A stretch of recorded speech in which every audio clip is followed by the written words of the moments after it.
We leave everyone standing, but you. This is Yorkshire Television, now with the regional headlines.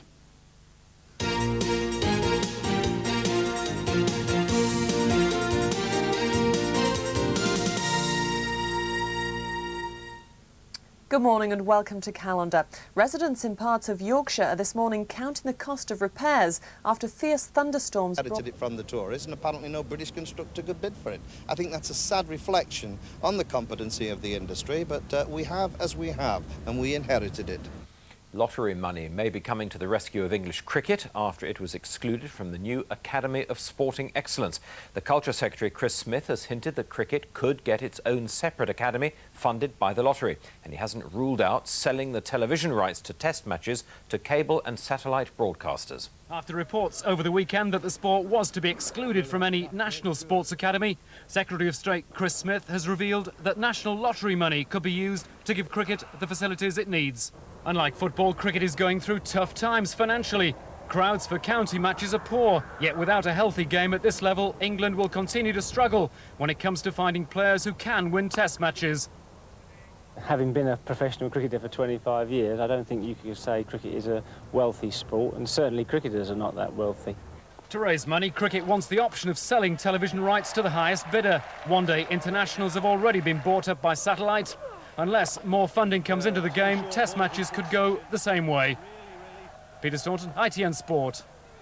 Con men who prey on the elderly in their homes have today become the target of a massive police crackdown in Scotland and the north of England. 8 forces are combining to stop thieves like this man secretly filmed trying to rob a woman of her savings. It's estimated that con men posing as tradesmen or charity collectors get away with more than £1 million a year. The 4,000 inhabitants remaining on the Caribbean island of Montserrat have been warned they should leave before there's a massive volcanic eruption. Scientists monitoring the volcano say it's become much more dangerous over the last 24 hours. Britain has now begun organising a mass evacuation. Finally, within the last few minutes, it's been announced that the main computer on board the Mir space station has failed, causing it to lose its orientation to the sun and forcing the crew to shut off main systems. The commander earlier had to carry out a docking procedure manually. We'll have the latest from space on the early evening news at 5:40.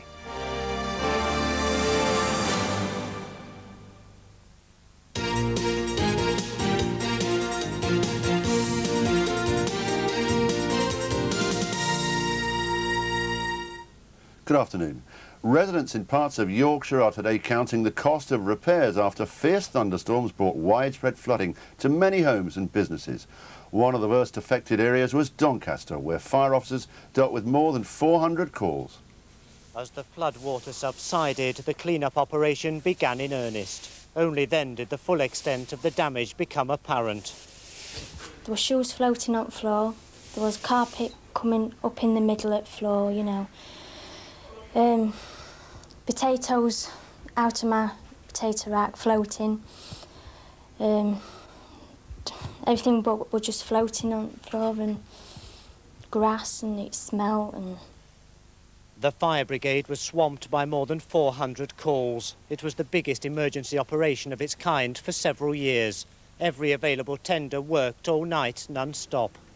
Well, this morning we've had people returning to work and, of course, finding flooding cellars and stores. And we've been called out this morning, not as much as last night, fortunately, but we've been called out to people who are returning to work and finding damage sustained by the floods. For the residents of the Westminster House flats, history was repeating itself. It's the 4th time they've been flooded. They are now demanding urgent action from the council. Apparently it's been like this for 4 years, and the council has promised to do something for the residents, and they haven't done it. So they are now very upset about it. The clean-up operation is continuing. It will be days, if not weeks, before the flats are fit to live in again. Dick Taylor reporting there. It's believed that a teenage boy may have drowned in a lagoon at a former pit site in South Yorkshire. It's understood that the 15-year-old youth was swimming with friends in the lake at what is now the Wath Manvers regeneration area near Wath on Dearne. He's thought to have been trapped in the water from up to an hour. West Yorkshire Police are attempting to bring back the Bobby on the Beat in Castleford with a new scheme being launched today. The system, known as beat profiling, involved 3 or 4 officers per shift having special responsibility for a particular beat. It's hoped that the project will help police to forge closer links with the community. Now, parents who've been through the trauma of stillbirth are raising money to build a memorial garden at a West Yorkshire hospital. Carol Wheatley and Jane Kirk have both been through the nightmare of having stillborn babies. The support group SANDS is holding events like sponsored bike rides to raise money for a peace garden at Pontefract Hospital. SANDS has already provided a special room so that mothers in their situation are not put back onto maternity wards. Now, coming up tonight on Calendar, a bit of a sporting success to savour. The Bradford Bulls made the sporting headlines in the region over the weekend when they clinched the Super League trophy with a win over the Sheffield Eagles. Now, it's Bradford's first major trophy for 16 years, and over 7,000 fans made the trip to the Don Valley Stadium to see them clinch the title on Saturday night. So well done to the Bulls. That's it, but do join Krista and me on Calendar at 5 to 6. Bye-bye.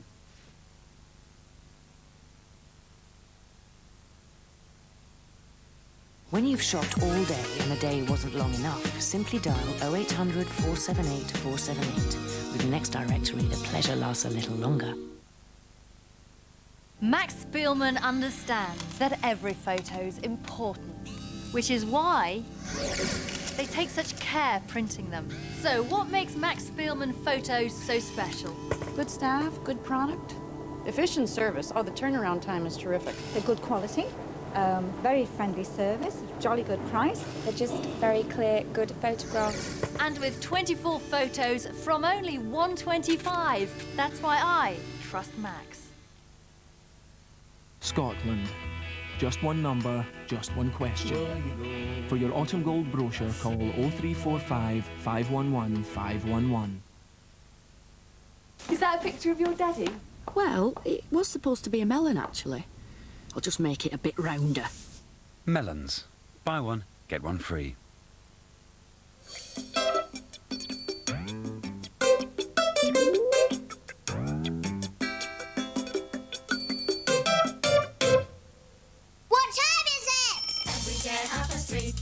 You've got to be. I'll show you why, just follow me! Silly Tom and Tiny, Furry, Boo and Donkey, Miller, Moss and Marjorie, Taylor, and Mr. Quibbling, Rosie, Jim and Neil, Alphabet Castle, with the door and Tatty Boo. And don't forget Hangle, CITV, every day at 3:30. Good afternoon, gang. Hope you had a fantastic weekend. We're going to be kicking off today with this.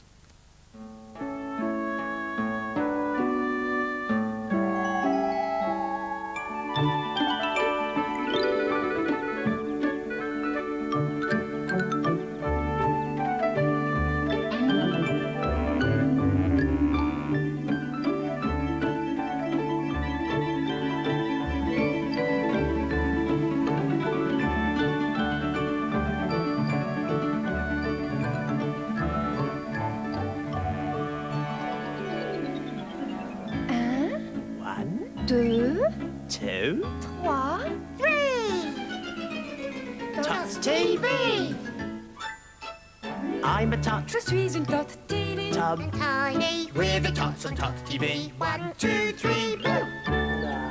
Lovely donkey. Oh, our friend donkey. Allez, viens.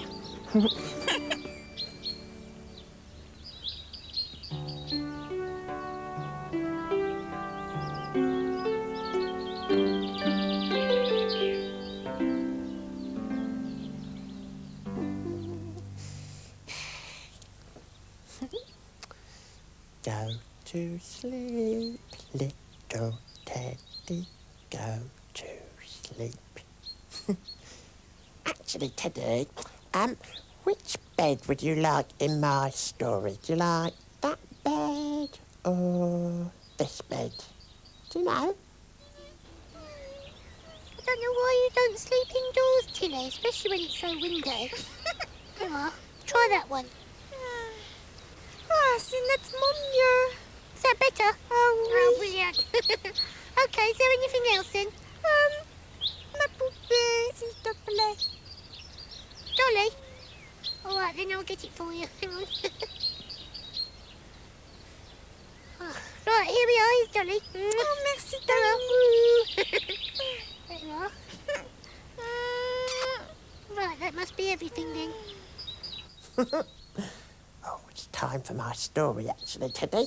Right, here we go. Dial my phone. 1, 2, 3, 4, 5. Oh, Tilly, your phone's ringing. Oh non. 1, 2, 3, 4, 5. C'est Tilly à l'appareil, bonjour. Oh, hello, Tilly. It's Tilly. Bonjour, Tom. Figure-toi que je faisais dodo. Oh, you've just been asleep? Oui. Ah. Hey, Tilly. My story's all about going to sleep somewhere different. Oh, vraiment? Yeah. Oh, attends, je vais le dire à Tiny. L'histoire de Tom, c'est sur les dodos. Oh, what Tom's story's all about sleeping somewhere different? Oui. Oh, cool, that's brilliant, Tilly. Tell him that we'll come and listen to it. Viens, Tom, tout de suite. You'd like to come to listen to my story? They're coming. You're coming. See you later. All right, see you later, Tom. Come on then, Tilly, let's go and listen. Right. Get ready for my story, Teddy. You go over there, Teddy. Right, that's Teddy, and those are my beds. Ready for my going on holiday story in Tom's storybook.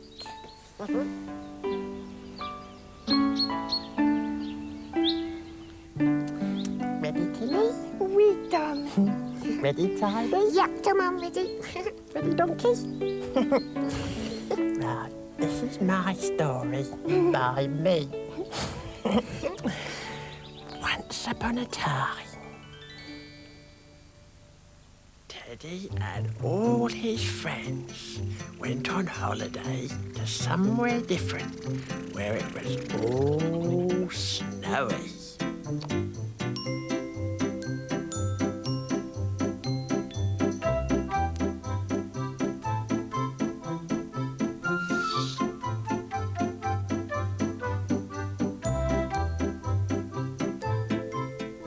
Teacher told them to choose which bed they wanted to sleep in.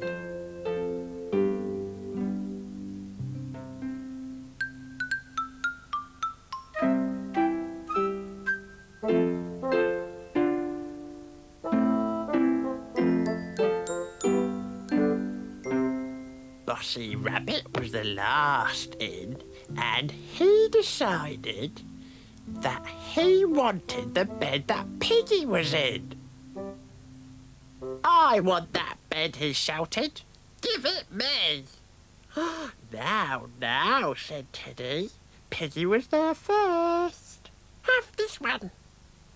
No, I want this one, said Bossy Rabbit. Well, you can't have it because I was here first, and that's the rule, so there. But I like that bed, said Bossy Rabbit. It's not fair. Supper time, said Teddy. Come to supper, said Piggy. I'll show that Piggy, said naughty Bossy. And he was late for supper.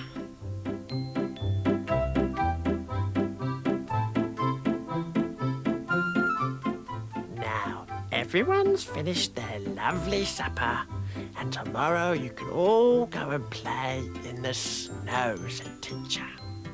But now it's time for bed.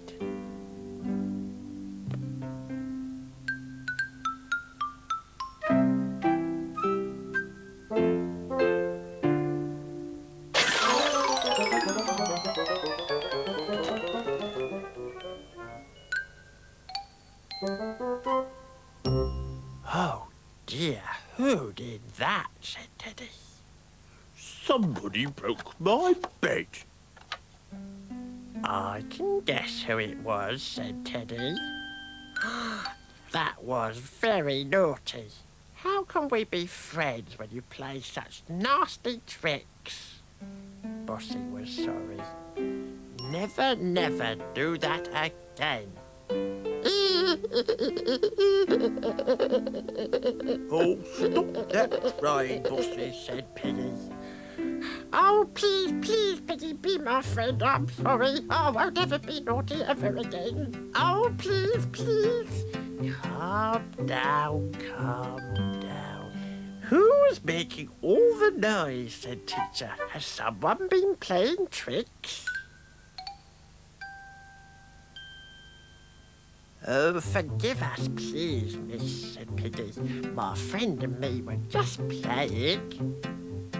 Yeah, just playing, just playing.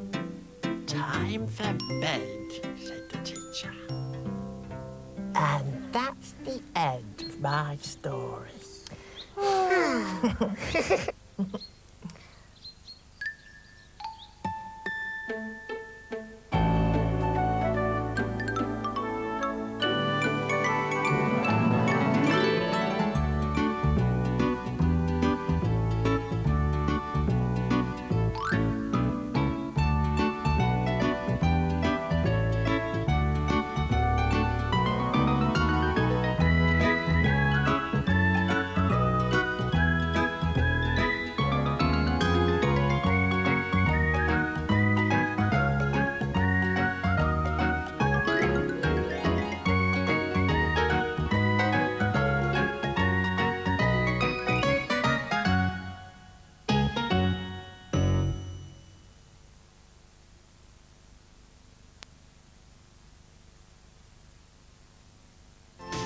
Can you guess what helps to make learning so much fun?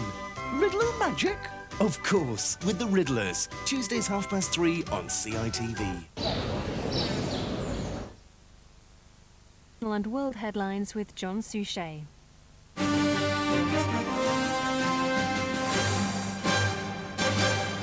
Good afternoon. Tens of thousands of elderly patients are facing being moved out of their hospital beds and back to their homes to make way for emergencies. The government is anticipating another winter crisis in the NHS and has asked health officials around the country to take action. Elderly patients who are not acute cases, sometimes known as bed blockers, would be moved out of hospital to free up emergency beds.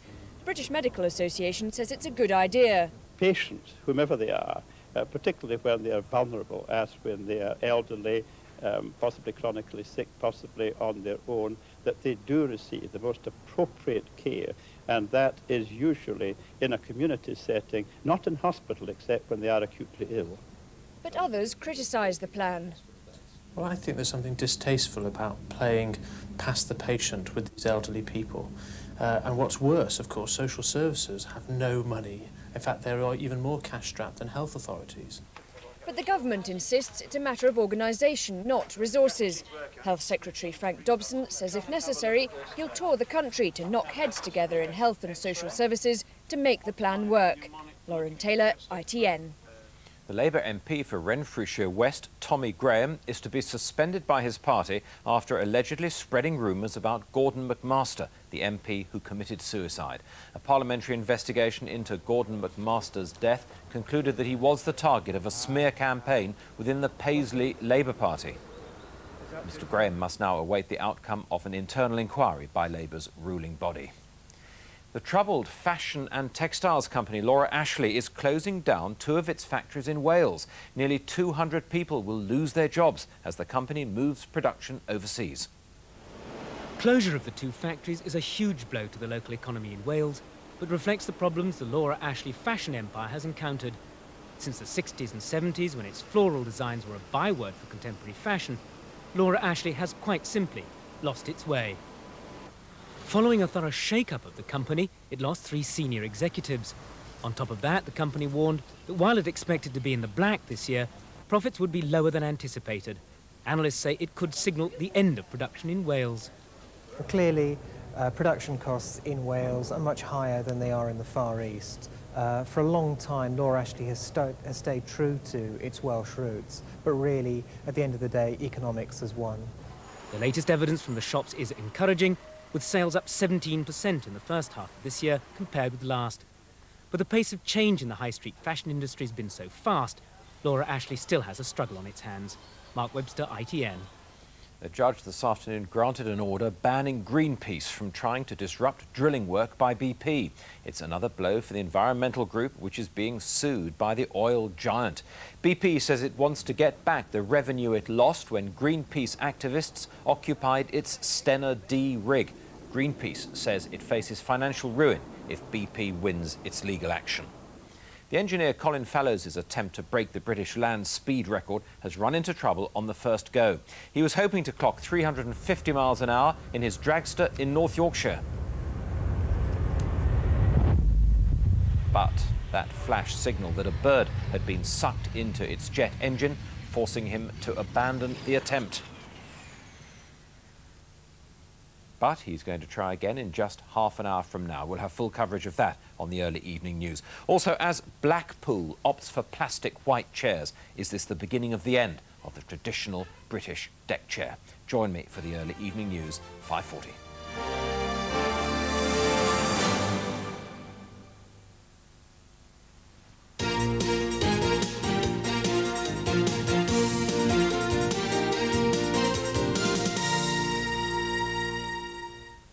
Good afternoon and welcome to Calendar. Police in Leeds are hunting two men who stabbed a teenager as he tried to stop them from stealing his car. Mark Silkstone, who's 18, was stabbed in the neck and the back outside his home in Pinfold Lane in Halton just before midnight last night. He was rushed to hospital for emergency surgery. Mark's family say it was an unprovoked attack and that someone must know who the men are. He's okay now and out of danger and everything. And we just hope he gets better, love, now. But I can't thank the police and the surgeons for what they did. But I hope we get him, you know, and just hope the police catch him to stop him doing this to anybody else. There are fresh appeals today for information about where the murdered Sheffield woman Patricia Granger spent the last days of her life. Patricia, who had a 5-year-old son, went missing from her home a week before she died. 5-year-old Danny Granger, cared for now entirely by his grandparents. Last week, his mother Patricia, who was 25, was found murdered. He's taking it very bad at the moment. Keeps asking questions. When's his mother going to come home and that? And I keep saying she's gone to baby Jesus. And he's beginning to understand that a little bit now. Patricia Granger, who suffered learning difficulties, went missing from the family home in Parson Cross the week before she died. Her body was found less than a mile away in Hartley Brook. She'd been stabbed and strangled. Police know Patricia was alive during the time she was away from home, but so far there's been no information about where she was staying. I'm just upset, that's all, that nobody's coming forward with that vital bit of information. I asked the people of Parsons Cross to phone the police up if they know where Pat's been staying, and then that'll ease the pain a little bit. I hope they do find him. If it's only for his sake. The family say they won't rest until Patricia's killer is caught. The Health and Safety Executive is investigating a company near Wakefield after a routine inspection discovered that its workers were removing asbestos from rail coaches. A prohibition notice has been served on Bombardier ProRail based in Horbury to stop employees from continuing their work with the asbestos. Instead, the company brought in licensed contractors to finish the work. The company says it's cooperating with the investigation. An international firm has announced a £4 million expansion to its Doncaster headquarters, creating 250 new jobs. Marchrist, who are the UK's largest manufacturer and supplier of industrial diamonds, is to build a distribution centre at their base on the Kirksandall Industrial Estate. The company currently employs 80 people. Well, that's about it for now, but on Calendar tonight we'll have the latest on that engineer's attempt to break land speed records in North Yorkshire. Join us then. Bye-bye.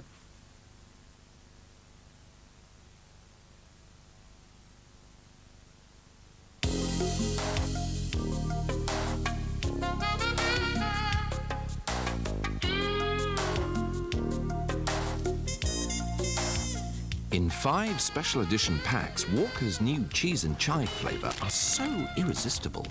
This is what I want, what I really, really want. There's no more. Mr. Spice Guy.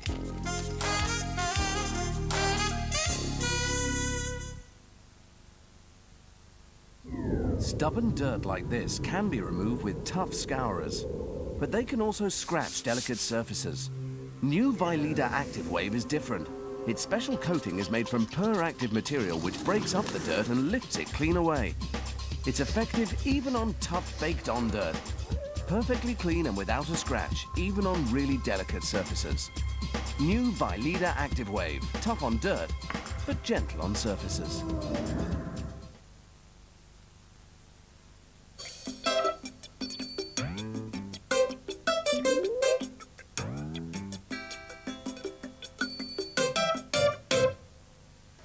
Watch out! Here comes Boo! Tickety-boo to you! He's your favourite friend, this little green thing, who loves to have a play, a dance and a sing. They're all tickety-boo! There's lots of poems and jokes thrown in too, so why not join in the fun with Tickety-Boo, Wednesdays 20 to 4 on CITV. Good afternoon, ladies and gentlemen. If you'd be kind enough to take your seats, we're kicking off with this.